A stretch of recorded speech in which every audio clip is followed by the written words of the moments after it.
નમસ્કાર, BBN news ચેનલમાં આપનું સ્વાગત છે। હું છું કવિતા પંચાલ ને હવે જોઈએ આજના સમાચાર।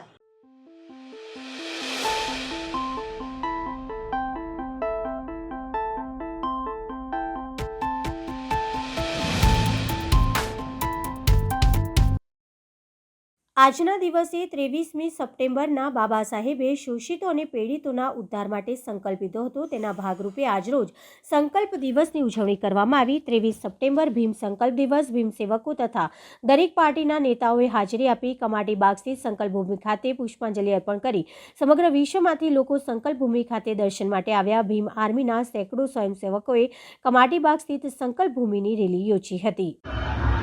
આજના સંકલ્પ દિવસે બાબા સાહેબ આંબેડકરે 23 સપ્ટેમ્બરે જે સંકલ્પ લીધો હતો વડોદરા ખાતે કમાટી બાગમાં, તે બહુ ગૌરવને ગાથા છે।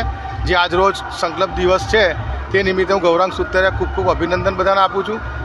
બાબા સાહેબ આંબેડકર એકલા અનુસૂચિત જાતિ કે વર્ગના નહોતા। બાબા સાહેબ આંબેડકર સૌ બધી પ્રજાના છે, બધી જ જનના હતા અને નાગરિકોને નહીં પરંતુ દરેક ગરીબ વર્ગના, પીછડા વર્ગના, આદિવાસી બધા માટે ભણતર માટે, એકતા માટે ખૂબ આગ્રહ કરતા હતા। એમનું સૂત્ર હતું સંગઠિત રહો, શિક્ષિત રહો।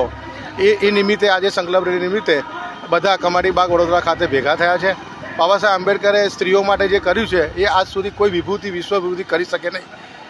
બાબા સાહેબ આંબેડકરે સ્ત્રીઓને આઈએએસ, આઈપીએસ જે અત્યારે સ્ત્રીઓ છે, એસપી લેવલના જે સ્ત્રીઓ, તેનું મુખ્ય કારણ બાબા સાહેબ આંબેડકરનો સંકલ્પ હતો, ઉચ્ચ વિચાર હતા। જે આજે સૌ વડોદરાવાસીઓને હું ગૌરાંગ સૂત્રે ખૂબ ખૂબ અભિનંદન પાઠવું છું। જય ભીમ। ડૉક્ટર બાબા સાહેબ આંબેડકર જે પવિત્ર જગ્યાએ બેસીને સંકલ્પ લીધો હતો ગરીબોને ન્યાય અપાવવાનો।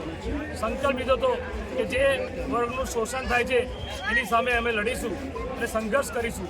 અને એ સંકલ્પને લઈને જ્યારે આ દેશમાં સંવિધાન બન્યું, બંધારણ બન્યું અને આ દેશ બન્યો, દેશમાં લોકશાહીની સ્થાપના થઈ, ત્યારે આજે જે પવિત્ર ભૂમિ પર ડૉક્ટર બાબા સાહેબ આંબેડકરે સંકલ્પ લીધો હતો, જ્યાં તમામ કોંગ્રેસ પરિવારજનો અહીંયા આજે સંકલ્પ ભૂમિ પર આવીને ડૉક્ટર બાબા સાહેબ આંબેડકરને ફુલાર કરીને અમે નમન કરીએ છીએ અને જે પ્રતિજ્ઞા એમને લીધી હતી એ પ્રતિજ્ઞા પર અમે કામ કરીશું। ખાસ કરીને આ વડોદરા શહેરની વાત કરીએ તો વડોદરાની અંદર જે પાણીમાં પૂર આવ્યું, વડોદરા પાણીમાં ડૂબ્યું, એ ભ્રષ્ટ શાસન જ્યારે વડોદરાની પ્રજા જોડે અન્યાય કરતું હોય ત્યારે આજે આ સંકલ્પ ભૂમિ પર અહીંયા ઊભા રહીને અમે પ્રતિજ્ઞા લઈએ છીએ કે વડોદરા શહેરના નાગરિકો માટે લડીશું અને વડોદરાની પ્રજાને આ ભ્રષ્ટ શાસનથી મુક્તિ અપાવીશું। જય ભીમ।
ઉપલેટા તાલુકાના વચલા કલારિયા ગામે ચેકડેમમાં ડૂબી જવાથી 2 બાળકીઓના મૃત્યુ નિપજ્યા છે. રાજકોટ જિલ્લાના ઉપલેટા તાલુકામાં આવેલા વચલા કલારિયા ગામે રમતા બંને નાની બહેનો ચેકડેમના પાણીમાં પડી જતા બંનેના મૃત્યુ નિપજ્યા છે. મૂળ મધ્યપ્રદેશના વતની અને હાલ ઉપલેટા તાલુકાના કલારિયા ગામે મજૂરી કામ માટે આવેલા પરપ્રાંતીય પરિવાર પર આભ ફાટ્યું. હાલ કલારિયામાં મજૂરી કામ કરી ગુજરાન ચલાવતા પરિવારની 4 વર્ષની શિવાની ઇત્રામ સોલંકી તેમજ 2 વર્ષની સુમન ઇત્રામ સોલંકી નામની બંને બહેનો રમતા નજીકના ચેક ડેમમાં પડી જવાથી બંનેના મૃત્યુ નિપજ્યા હતા. તંત્રને જાણ થતાં તુરંત જ બંને ડેડ બોડીને ઉપલેટા સિવિલ હોસ્પિટલમાં પીએમ અર્થે લાવવામાં આવી હતી. ધોરાજી તાલુકાના પાટણવાવ ગામે દેવી પૂજક યુવક પર થયો ઘાતકી હુમલો. પાટણવાવ ગામે રિક્ષા ચલાવતા 35 વર્ષીય દેવી પૂજક યુવક રાણાભાઈ લાખાભાઈ ડાભી પર તેજ ગામના શખ્સે કર્યો હુમલો. હુમલામાં દેવી પૂજક યુવક રાણાભાઈ ડાભીને માથા તેમજ હાથના ભાગે પહોંચી ગંભીર ઇજાઓ. અજાણ્યા શખ્સ દ્વારા થયેલા હુમલા બાદ યુવકને સારવાર અર્થે ઉપલેટા સિવિલ હોસ્પિટલ ખસેડવામાં આવ્યો, જ્યાંથી પ્રાથમિક સારવાર બાદ માથા અને હાથના ભાગે ગંભીર ઇજાઓ જણાતા વધુ સારવાર માટે જૂનાગઢ રિફર કરવામાં આવ્યા હતા. સંકલ્પ દિવસ પર કેન્દ્રીય મંત્રી રામદાસ આઠવલેની વડોદરા ખાતે પ્રેસ કોન્ફરન્સ. આ કોન્ફરન્સમાં તેમણે બાબા સાહેબના જીવનકથા વિશે જણાવી કેવી રીતે તેમને કમાટી બાગમાં એક વૃક્ષ નીચે બેસી સંકલ્પ લીધો તેની વાત કરી. તેમણે રાજ્ય સરકાર તથા કેન્દ્ર સરકાર પાસે સંકલ્પ ભૂમિના વિકાસ માટે વાત કરશે તેવું જણાવ્યું હતું. સાથે સાથે રાહુલ ગાંધીના પાસપોર્ટ રદ કરવાના સવાલ પર પણ જવાબ આપ્યો હતો. तो आज यहाँ मैं आया था संकल्प भूमि, जहाँ डॉक्टर बाबा साहब अम्बेडकर जी ने 107 साल पहले आदरणीय सयाजी महाराज गायकवाड़ जी के स्कॉलरशिप पर बाबा साहब अम्बेडकर की पढ़ाई करने के लिए लंदन गए थे और तब उनका एग्रीमेंट मतलब उनका एक बातचीत हुई थी. शिक्षा पूरी होने के बाद बाबा साहब अम्बेडकर जी बड़ौदा के संस्थान में जॉब करने के लिए आएंगे. इसी तरह बाबा साहब अम्बेडकर जी यहाँ जॉब करने के लिए नौकरी करने के लिए आए थे. लेकिन यहाँ बाबा साहब को जो अनुभव आया, अनटचेबिलिटी इतनी बहुत ज्यादा थी. वहाँ का जो प्यून है, सिपाही है, वो भी फाइल बाबा साहब की तरफ लंबे से फेंकता था. वो भी बाबा साहब को टच नहीं करना चाहता था, क्योंकि बाबा साहब की जात अनटचेबल है. तो इसीलिए बाबा साहब का अपमान हर रोज होता रहा. बाबा साहब अम्बेडकर जी को वो बाबा साहब बड़े इकोनॉमिस्ट थे, इसलिए सयाजी महाराज गायकवाड़ जी ने बाबा साहब को अर्थ डिपार्टमेंट जो है, फाइनेंस डिपार्टमेंट जो उनके संस्थान का है, वो देने का निर्णय लिया था. लेकिन वहाँ ऐसा रोज अपमान होता रहा. इसलिए बाबा साहब ने अपने मन में तय किया कि मैं इतनी डिग्रियां लेकर मैं यहाँ नौकरी ले आया हूँ, मेरा इतना अपमान होता है तो मेरे देश के गांव के दलितों की क्या स्थिति होगी. इसलिए उन्होंने नौकरी छोड़कर वो बाबा साहब अम्बेडकर जी जहाँ अभी सयाजी बाग है, सयाजी गार्डन है, वहाँ एक पेड़ है जहाँ हम अभी जगह रहे हैं, वहाँ बाबा साहब अम्बेडकर आकर वहाँ रोए. उन्होंने संकल्प किया कि मैं दलितों के लिए, अनटचेबल कम्युनिटी के लिए मैं काम करता रहूंगा, उनको सोशल जस्टिस देने का काम करता रहूंगा. और वो वहां से मुंबई आए. उन्होंने 1924 में बाबा साहब ने बहिष्कृत हितकारिणी सभा नाम की बहिष्कृत सभा की स्थापना की थी. बाद में बाबा साहब अम्बेडकर जी ने 1936 में इंडिपेंडेंट लेबर पार्टी की स्थापना की थी. उसके बाद बाबा साहब ने 1942 में all India schedule caste federation की स्थापना की थी. तो इसी तरह बाबा साहब का एक मूवमेंट रहा है. तो आज मैं अभी संकल्प भूमि अभी जाने वाला हूँ. आज के दिन बाबा साहब अम्बेडकर जी ने वहाँ उस पेड़ के नीचे आकर बाबा साहब रोए थे और मैं ये अनटचेबल कम्युनिटी के लिए मैं काम करता रहूंगा. इसी तरह बाबा साहब ने संकल्प किया था और वो संकल्प के बाद आज समाज में काफी परिवर्तन हो रहा है. देश भर में कम से कम 1.5-2 लाख से ज्यादा इंटरकास्ट मैरिज हो रहे हैं. तो समाज के लोग एक साथ जुट रहे हैं और मुझे गर्व इस बात का है कि मेरे की 4 फ्लोर की बिल्डिंग, मतलब 4 माले का ये बिल्डिंग बनेगा और उसमें कम से कम 28 करोड़ रुपए का बजट है और काम दिसंबर तक पूरा हो जाएगा। और मतलब वहाँ लाइब्रेरी है, एडिटोरियम है, बाबा साहब की फोटोग्राफी बहुत जो पूरे है, तो ऐसा अलग अलग वहाँ है। लेकिन अधिकारियों ने मुझे बताया है कि आर्किटेक्ट ने बताया है साउंड एंड लाइट इसी तरह का एक संकल्प हो, इसी तरह का एक प्लान इनका है, लेकिन उसके लिए 10 करोड़ की और भी आवश्यकता है। तो मैंने उनको एश्योरेंस दे दिया है कि मैं माननीय मुख्यमंत्री साहब से बात करूंगा, जिसको पत्र भी भेजूंगा और हमारा भारत सरकार का जो टूरिज्म एंड कल्चर डिपार्टमेंट जो है, जो मिस्टर शेखावत जी के पास है, उनको मिलकर वहां से ये पैसे मिलते हैं, मैं उसके लिए ट्राई करूंगा। और वहां से 10 करोड़ रुपए मिलते हैं तो बहुत अच्छी बात है। अगर वहां से कुछ प्रॉब्लम होगा तो आधा आधा उधर से कुछ इधर से ऐसा कर दीजिए। उसमें साउंड एंड लाइटिंग का प्रोग्राम इसमें होगा। एक जगह पर बाबा साहब अम्बेडकर की जो स्पीच दिए है पार्लियामेंट में, कोई दूसरे सभाओं में, तो उसके लिए चित्रफित जो है ये भी मतलब उसमें होगी। और वहाँ एक 50 लोगों का एक छोटा ऑडिटोरियम जो है, 50 लोगों का एक ऑडिटोरियम वहाँ है। लेकिन दूसरा एक 500-600 लोगों का एक अगर एंट्री करनी है तो वहाँ एक ओपन स्पेस इसमें है। और एक बहुत ही सुंदर जो मतलब मेमोरियल है, ये मुंबई जिले में बन रहा है। और बाबा साहब अम्बेडकर जी का भी स्टैच्यू जो है, ये स्टैच्यू भी वहाँ का खड़ा होने वाला है, बाबा साहब का स्टैच्यू। इसी तरह ये सयाजी बाग के बाजू में है ना, लोकतंत्र धोखे में तो 99 सीटें कांग्रेस की चुनकर आई, तो मतलब अपोजिशन को 234 सीटें, पहली बार अपोजिशन को इतनी सीटें मिली है। तो लोकतंत्र इसीलिए वो सीटें मिली है। और खड़गे जी बोल रहे हैं कि भाई अगर 20 सीटें कम होती थी, 20 सीटें कम होती थी तो मोदी जी और ये सब लोग जेल में होते थे। तो मुझे लगता है कि मोदी जी कभी जेल में नहीं जा सकते।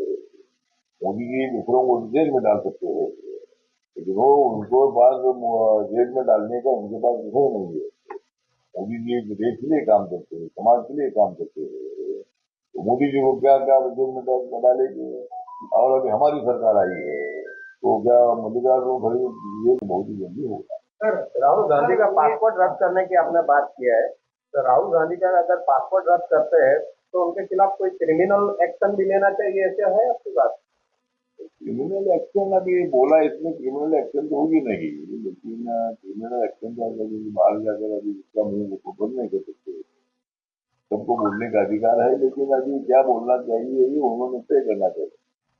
हमेशा बोलते हुए लोकतंत्र धोखे में, और अभी जाकर बोले आरक्षण खत्म करो, आरक्षण करेगी, क्षमता आएगी वगैरह ऐसी तरह की बात उन्होंने की है। लेकिन इसी तरह की बात ही करना ठीक नहीं था, इसलिए मुझे लगता है कि उसका मेरी सूचना है कि वह ऐसा राहुल गांधी बार बार जब बाहर जाते तो उसका सीधा ही पूछते थे अच्छा बोलना चाहिए नहीं।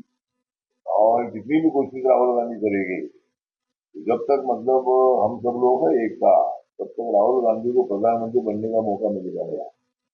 कांग्रेस पार्टी अस्वस्थ है, कांग्रेस पार्टी बहुत बड़ी अस्थिर है, और कांग्रेस पार्टी को मोदी जी जैसा एक बहुत ही बड़ा ताकतवर नेता मिला है, तो कांग्रेस को हटाकर 15 साल तक सत्ता तो रहना ये बहुत बड़ी मतलब ज्यादा कठिन बात थी। लेकिन मोदी जी के नेतृत्व में हमको क्लियर मेजोरिटी मिली, ठीक बात है, सीटें कम आई है। बीजेपी की 242 सीटें, 242 सीटें आई है। और हमको अंदाजा था कि भाई हमने इतना काम किया था तो हमको 400 सीटें मिलेगी। लेकिन कांग्रेस और ये लोगों ने सब प्रचार करने से हमारा नुकसान हुआ। तो सर, महाराष्ट्र में अगर आपकी सरकार आती है, जिस पार्टी की महाराष्ट्र में आपकी सरकार आती है, आप लोगों की सरकार अगर महाराष्ट्र में आती है तो मुख्यमंत्री कौन होगा? मुख्यमंत्री कौन होगा, मैंने हमारे पास बहुत लोग हैं मुख्यमंत्री बनने के लिए। तो ये एक नाथ शिंदे नहीं होंगे? हमारे महाराष्ट्र में हर जगह बोर्ड लग रहे हैं कि भाई भावी मुख्यमंत्री। अगला मुख्यमंत्री होगा। हमारी महायुति और महाविकास आघाड़ी दोनों तरफ से हर जगह पर बोर्ड लग रहे हैं।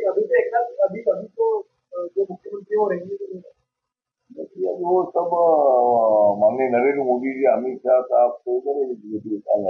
आपकी क्या राय? मेरी राय तो क्या है, मेरी राय तो मैं सेंट्रल में रहूंगा।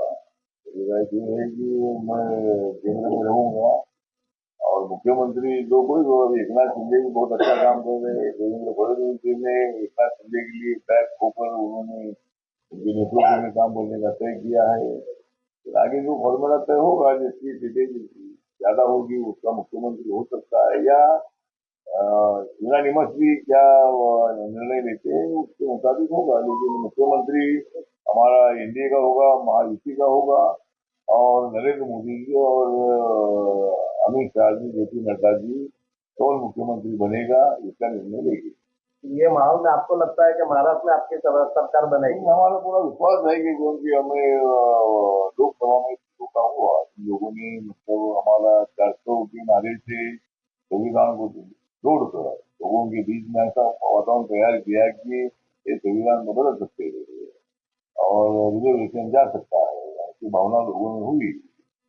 लेकिन मैं लोगों को, देश के लोगों को बताना चाहता हूँ कि संविधान कभी कोई बदल नहीं सकता है।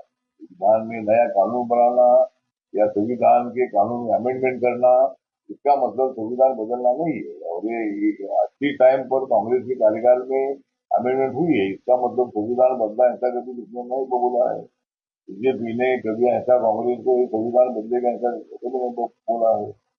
लेकिन ये जो लोग मोदी जी सत्ता में आने के बाद ये संविधान बदलेगी, डेमोक्रेसी धोखे में भी उसी तरह की झूठी बातें करके और ये सब लोग एक साथ आए, मतलब मोदी जी हराने के लिए, इतना डेवलपमेंट करने वाले नेता को हराने के लिए सब लोग एक साथ आए और मोदी को हराने की कोशिश की, लेकिन मोदी को हरा नहीं पाए।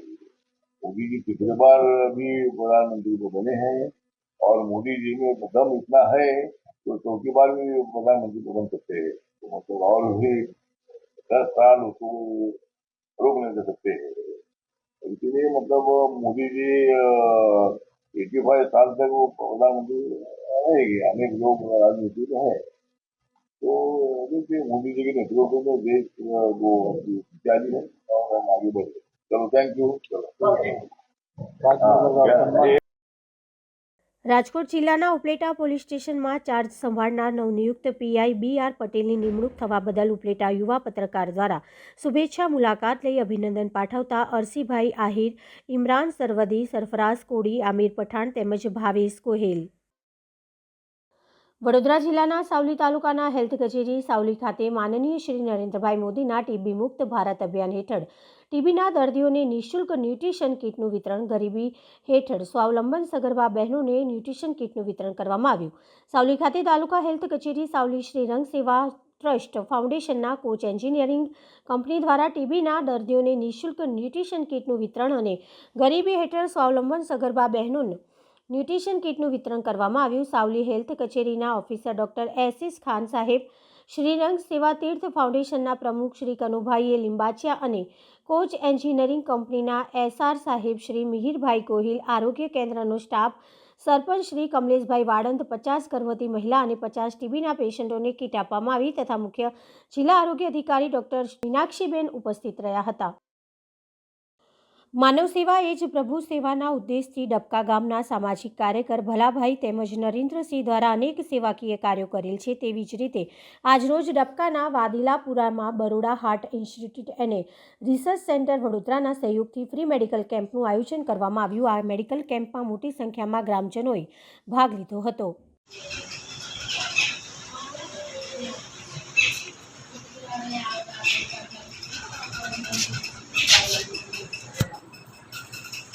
મારું નામ ડૉક્ટર રિદ્ધિ સોરઠિયા છે.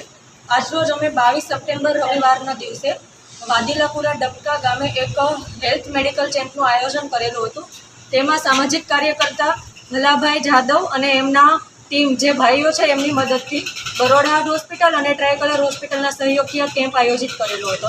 આ કેમ્પમાં ઘણી સંખ્યામાં લોકોએ ભાગ લીધો, જેમાં basic checkup, ECG, BP, diabetes, ધબકારા, ટેમ્પરેચર આવું બધું આપણે જોવામાં આવેલું હતું.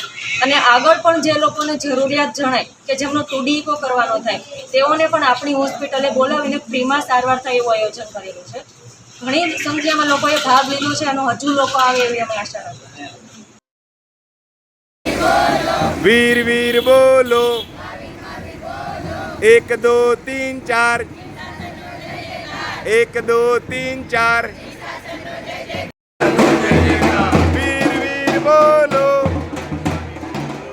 वीर वीर बोलो।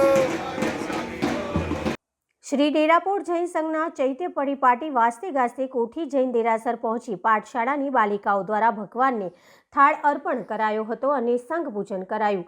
જૈન અગ્રણી દીપક શાહે જણાવ્યું કે જેના 11 આવશ્યક કર્તવ્યો પૈકી કર્તવ્ય ચૈત્ય પરિપાટી છે તેની શ્રી બાબાજીપુરા જૈન સંઘના બિરાજમાન પરમ પૂજ્ય આચાર્ય ભગવત શાસન સમ્રાટ નેમી સુરેશ્વરી મહાન મસાના સમુદાયના પૂજ્ય ધર્મ રક્ષાત શ્રીજીના મસા તેમજ પૂજ્ય રાજધર્મા શ્રીજી મસાની નિશ્રામાં સવારે 6:30 વાગે શ્રી ઘોડીજી પાર્શ્વનાથ જૈન દેરાસર ડેરાપોરથી વાસ્તે ગાસ્તે કોઠીપોર શ્રી શાંતિનાથ જૈન દેરાસર પહોંચી અને 1 2 3 4 જૈન શાસનનો જય જયકાર તથા વીર વીર બોલો મહાવીર બોલો ના ગગનભેદી નારાથી વાતાવરણ ભક્તિમય બની ગયું હતું. આ ચૈત્ય પરિપાટી કોઠીપોર પહોંચતા કોઠીપોર જૈન સંઘના ટ્રસ્ટી સમીરભાઈ તથા દીપકભાઈ શાહ દ્વારા સ્વાગત અને સંઘ પૂજન કરવામાં આવ્યું હતું અને ડેરાપોડા જૈન સંઘના પ્રમુખ નવીનભાઈ શાહ, રતિલાલ શાહ, નરેશ શાહ, કશ્યપ શાહ સહિતના સંઘના તમામ શ્રાવકો શ્રાવિકોનું બહુમાન કર્યું હતું.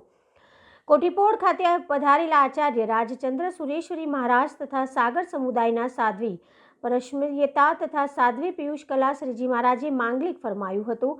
દરમિયાનમાં સંઘના યુવાન હાર્દિક શાહે જણાવ્યું કે સાધ્વી ધર્મ રક્ષિતા શ્રીજી મહારાજ સાહેબે વિધિ વિધાન સાથે સંઘની બહેનો સાથે ભગવાનને થાળ અર્પણ કર્યો હતો. ત્યારબાદ ચૈતન્ય પરિપાટી વાસ્તે ગાસ્તે પરત શ્રી ઘોડીજી પાર્શ્વનાથ જૈન દેરાસર પરત આવ્યા હતા, જ્યાં સંઘની બહેનોએ મંગલ ગરબા ગાયા હતા. ત્યારબાદ શ્રી પ્રતાપ ધર્મ આરાધના ભુવન ઉપાશ્રયમાં સકળ શ્રી સંઘની નવકારશ્રી ભક્તિ ચૈત્ય પરિપાટી ગ્રુપ દ્વારા કરવામાં આવ્યું હતું એમ જીગર વાસણવાળાએ જણાવ્યું હતું. આજે ડેરાપોર જૈન સંઘ એટલે બાબાજીપુરા જૈન સંઘ ડેરાપોરથી ચૈત્ય પરિપાટી નેમીસુરી સમુદાયના ધર્મરક્ષિતા શ્રીજી મહારાજ સાહેબ અને રાજધર્મા શ્રીજી મહારાજ સાહેબની નિશ્રામાં વાસ્તે ગાસ્તે કોઠીપોર જૈન સંઘ આવી છે.